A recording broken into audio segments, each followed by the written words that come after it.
Ladies and gentlemen, how are you? How are you? I'm good. How are you? Um, was watching a good video by my friend Seb, HalfBindGamer, and he brought up a good point. We used to have like these response videos on YouTube all the time. What happened? I'll tell you what happened. Everybody started live streaming, ruined everything. I do it too. It's fine. I'm just as much to blame as you are. Well, and he was responding to a question from what is that? What has hippie ginger hippie gamer. Not quite me, pretty close. Not the ginger part. Anyway, and the question was, what would you do? You right there, you karate champ for the NES. Why are you not on the shelf right? What would you do if the value of your collection went poof? I think that's actually what he says in the thing. Yeah, it is. High production values here, right? And I'm showing you this because this is basically my collection. My PS1 games are over there, and that's DVDs and PC games. Anyway, I'm focusing on this because this is generally what I think. When you say collection, it's usually this ish stuff. Not so much that ish stuff, but this ish stuff. And I've got a couple things in here that are, probably worth a buck or two. Like this portable Atari with a horrible D-pad. That's a guitar. Sorry. So like Chrono Trigger's up there. It might be worth a little something. Earthbound's right there. Ogre Battle. There's a Super Metroid. I think I have two of those. Got a Mega Man X. Star Fox, Illusion of Gaia. Link to the Past. I've got some stuff in here that might be worth a thing or two. I've got some stuff in here that's absolute crap. Like you, Jurassic Park for the SNES. And what's that other one? Well, I'll be damned. I forgot I had Secret of the Stars. How about that? Yeah, some of this, like Doom's probably worth a couple bucks. The Lion King, I don't know. Warlock, absolutely not. So, and then you come over here to the NES stuff, and there's a Final Fantasy, and I think I got a couple of Zeldas. I've got a Metal Gear. I've got Zoda's Revenge.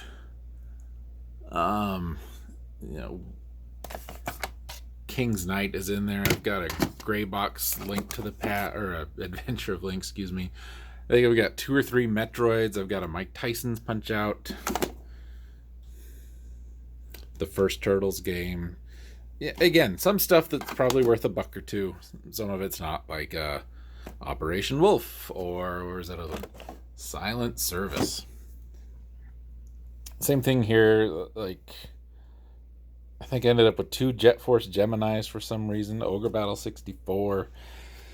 And what would happen? Now, I don't know the value of all this crap. Because that's not why I have it. This is not, some sort of bizarre long-term retirement plan here. These are things that, I like having these. And sometimes I do get them out and go play them. It's hard to do now because, I have a box full of Nintendos. I have literally a 19 square inch on a side cube, 19 cube inch, one of these, but 19 inches and hollow in the middle. That's just full of NESs. And my TV doesn't, it won't work with those anymore. I think I have a thing for my Super Nintendo. Ignore those. I think. Look at this crap.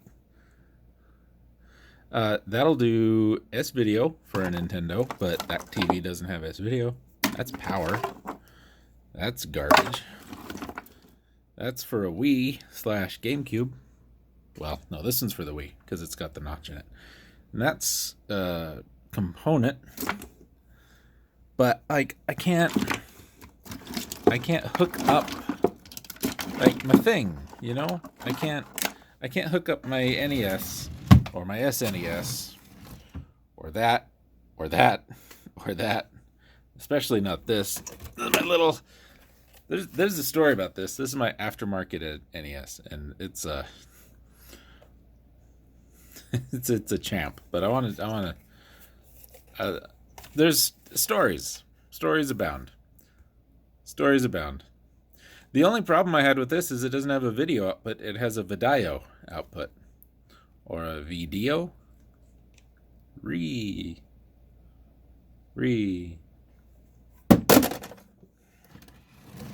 So it's such a mess in here.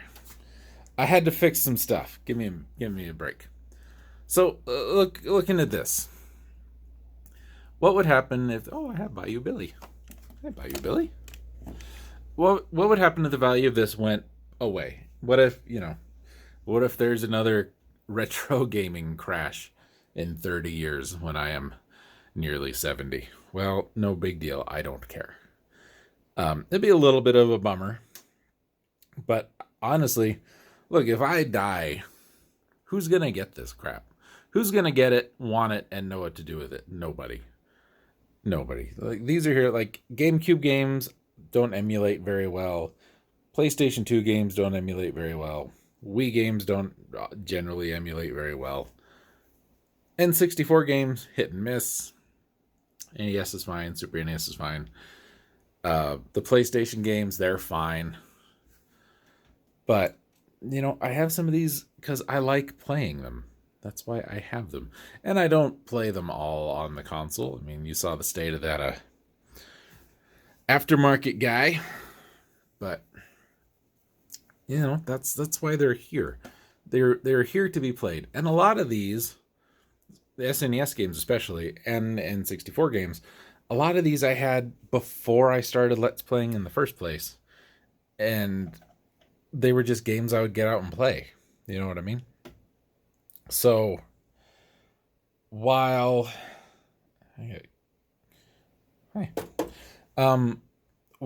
I've got a lot of stuff here that's, some of it I bought just because, oh my god, that's stupid, I gotta buy it.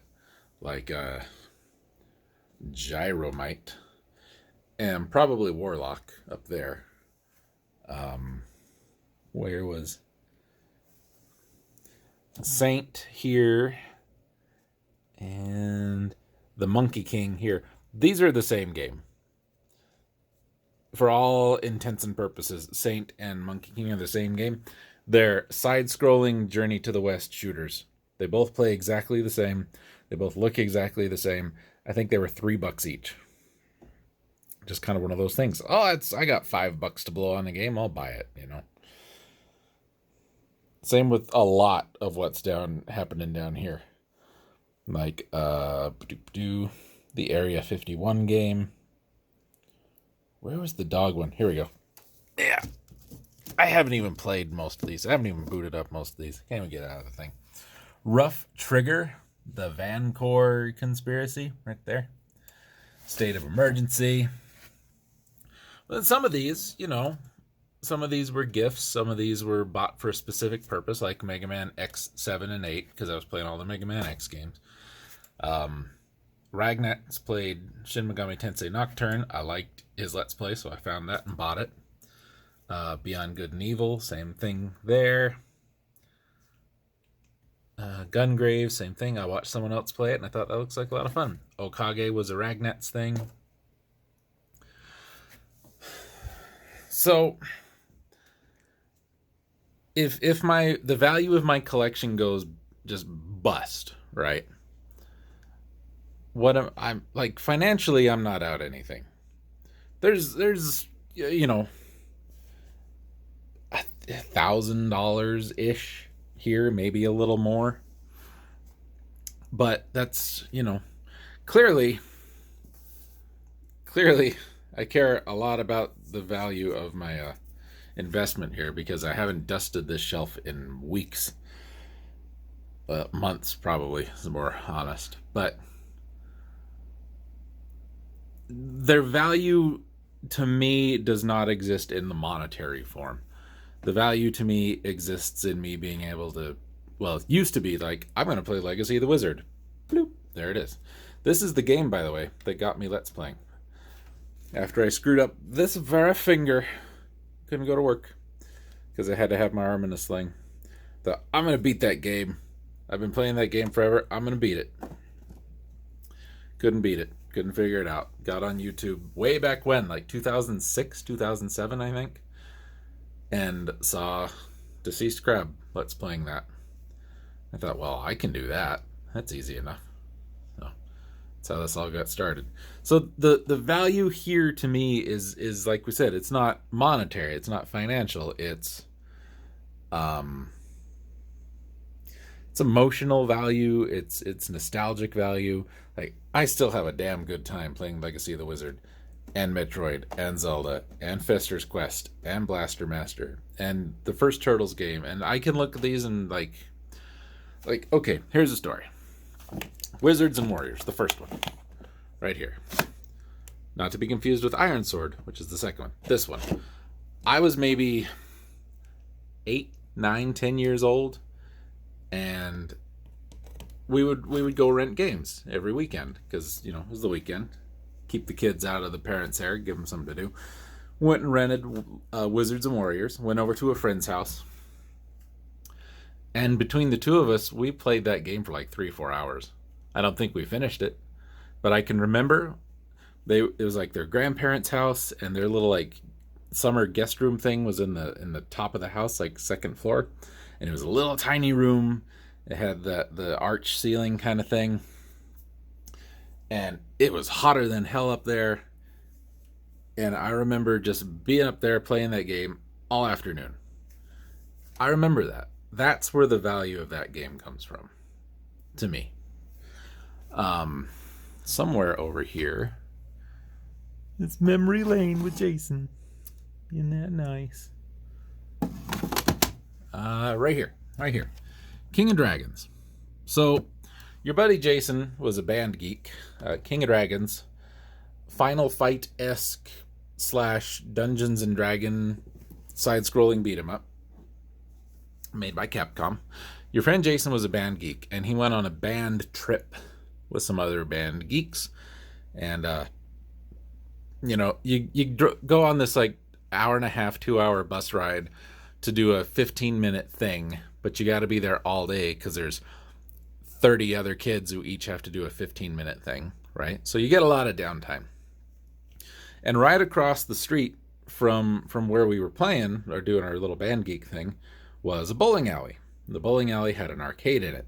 And my friend Brian and I, we basically spent every dollar we had beating this game. That one right there. Many a year later, high school band geeks went on a trip to, I think it was Boise, which is 2.5 hours from here. And none of us had cars at the time. Like Play and Trade didn't exist. The GameStop didn't exist in our area, but they had one in Boise. And I found this there, and I said, "Oh my God, do you remember this game?" And he said, "Yeah." And I said, "We should buy that. Let's go 50-50. We'll buy it because we played the hell out of this back then." So we did. We went 50-50. We bought it. It ended up staying at his house for I don't remember why. But after he died, his parents gave me his games because we spent. I got another Brian story, but they gave me his games, and some of these, maybe about a third of them, came from him. I don't think any of these came from him. A lot of N64 games came from him, but that's that one. And again, to this day, I remember I could almost picture the bowling alley where that cabinet was in my mind, right? Okay. Nope. That one came from him. That one came from him. There we go. I have 2 copies of Perfect Dark. One is his, one is mine. And this was it, man. When we would hang out during summer break, either at his house or my house, We played the combat simulator on this. Like, it would track how many steps you made, and I think between the two of us, we actually had walked enough to go around the planet. We played this so much. Crummy little split screen, golden eye levels, doing really just obnoxious stuff like only throwing knives were available, or only the tranquilizer gun. Again, that's where the value to that is for me. So, you know, someone could come up to me and say, well, you're earthbound. You know, we know it's worth a couple $100 now, but the bottom fell out of the earthbound market, so now it's worth about $6. I'm not going to have a crisis over that. I'm just not. I'm like, oh no. I still have earthbound and can still play it whenever I damn well want. So, ain't no big deal. Same with Perfect Dark. Same with Ogre Battle 64 in there. Same with the Final Fantasy. Somewhere in this stack is Dragon Warrior, the first one.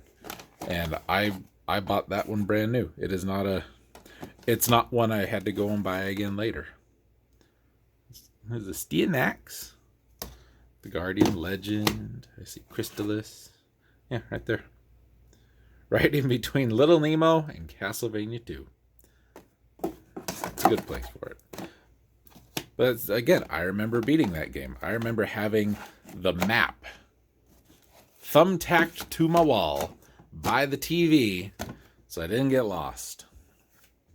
And I've got it committed to memory now. I know where I'm going. Same with this. Final Fantasy 1. Played so much out of that and read the Nintendo Power thing, because I think that was my first Nintendo Power, was the Final Fantasy edition. I've got that game memorized. I could just about play it, 100%. Well, it is 100% from memory, but, not quite blindfolded, but I could do a pretty damn good job. I know which treasure chests to go for and which ones to avoid because they're garbage. That's the value in these to me. It's things I devoted a lot of time, energy, and effort to when I was a kid. There's good memories with a lot of these. There's some bittersweet ones like my buddy Brian with Perfect Dark and King of Dragons. Really good ones with that Wizards and Warriors thing. There's a lot of good here for me, in just that, because I can come and grab it and say, nope, this was it. Had a hell of a fun time playing this. Right, Death Ray? That's good job. You're a champion. Good job. Anyway, not like Death Ray. Death Ray has no good comes from you, Death Ray. Please leave the guitar alone. It's very old. Yeah, so again, monetarily, don't care. I've got like $40 in this guitar. I don't care. It's not why I bought it. I bought it because I wanted a smaller one to play. It just needs work. Yeah, so I've said this a billion times, but if the bottom drops out on this, I'm not losing anything. The value for these to me will never drop. It will only ever go up. Anyway, Seb, I think I managed to make a longer video than you did, and I had a cat in mind too, so take that.